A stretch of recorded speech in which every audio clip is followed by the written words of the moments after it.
ఒక మంచి పని కోసం మాట్లాడుతూ ఉండాం. వాణ్ణి సమర్థించగలిగితే సమర్థించు, లేదంటే ఈడిసిపెట్టు. ఓ అన్నా, నీకిష్టం లేదని తెలిసినా కూడా మళ్ళీ మళ్ళీ మాట్లాడుతుండానంటే ఈ పూజ జరిగితే అంతా మంచి జరుగుతాదన్న నమ్మకం కలిగినది. నా కోసం ఎన్నో తూర్లు వాణ్ణి నేను క్షమించినానని చెప్పినావు. ఈ ఒక్క తూరి నా కోసం ఈ పూజ జరిపించన్నా.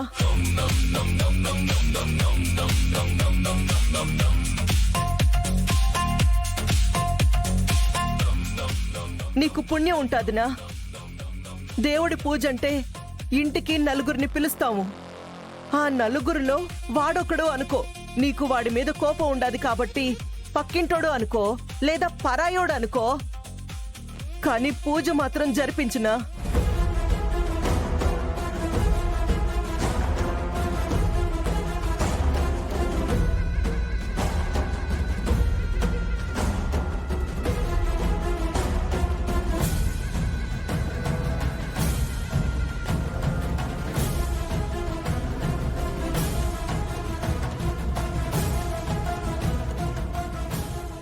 సరే, నువ్వు కోరుకున్నట్టుగానే పూజ జరిపిస్తాను.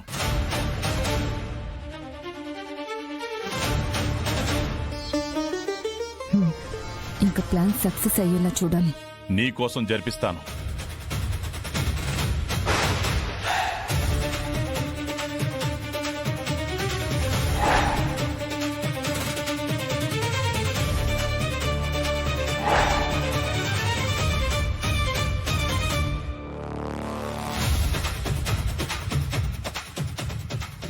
కానీ వాడు మాత్రం ఈ ఇంట్లో అడుగు పెట్టడానికి వీల్లేదు.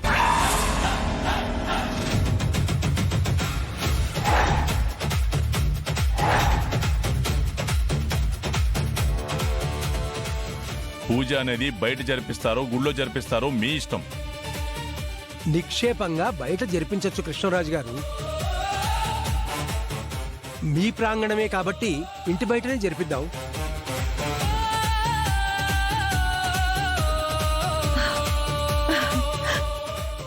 నువ్వు పూజ కొప్పుకున్నావన్నా, అది చాలు నాకు. నువ్వు ఎట్టా చెప్తే అట్నే చేస్తాము. పూజారి గారు, ఏం చెయ్యాలో ఎట్టా చెయ్యాలనో ఒక తూరి మా అర్జున్ గారికి చెప్పండి. ఏముందమ్మా, బిడ్డలకి తల్లి గాని తండ్రి గాని స్వహస్తాలతో తలంటి స్నానం చేయించి పట్టు వస్త్రాలు పెట్టాలి. ఆ తర్వాత పూజలో కూర్చోబెట్టాలి.